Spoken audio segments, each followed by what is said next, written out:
My family holds secret dinners without me, and I just found out the reason why. I'm a 29-year-old guy, the oldest in my family. I've got 3 siblings, a sister who's 27, a brother who's 25, and the youngest, a 22-year-old sister. For most of my life, I've felt like we were a pretty close-knit family. We have these Sunday dinners every week, and it's something I always looked forward to. Holidays, birthdays, and even random weekend get-togethers, my family has always been at the center of my social life, or at least that's how it used to be. Lately, though, things have felt different. It's hard to explain, but there's been a weird shift in the way everyone acts around me. At first, I thought I was imagining it. I'd show up to dinner and it seemed like I was missing parts of the conversation. They'd laugh about something that happened, and when I asked what they were talking about, I'd get vague answers like, "Oh, just catching up," or "You had to be there." I chalked it up to me being paranoid. I figured maybe it was just my anxiety making me read into things too much.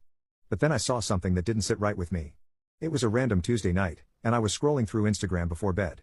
My brother's girlfriend had posted a story. It was a photo of my family at a restaurant.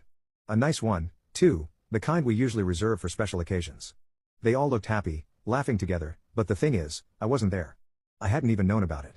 At first I thought maybe it was an old photo, but the timestamp was from that night. The next day I casually brought it up to my mom. I didn't want to seem accusatory, so I just mentioned that I saw the photo and asked if they'd had a nice time. She gave me this weird, almost guilty smile and said, "Oh, it was just a last-minute thing. We thought you were busy with work." It felt off. My schedule isn't exactly unpredictable, and even if it were, they usually check in with me.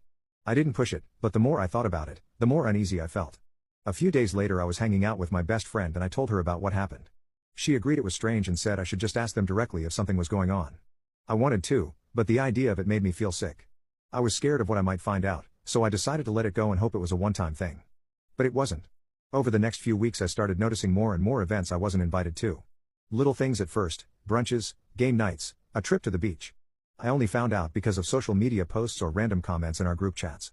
It wasn't just one person leaving me out either. It seemed like everyone was in on it and I had no idea why. That's when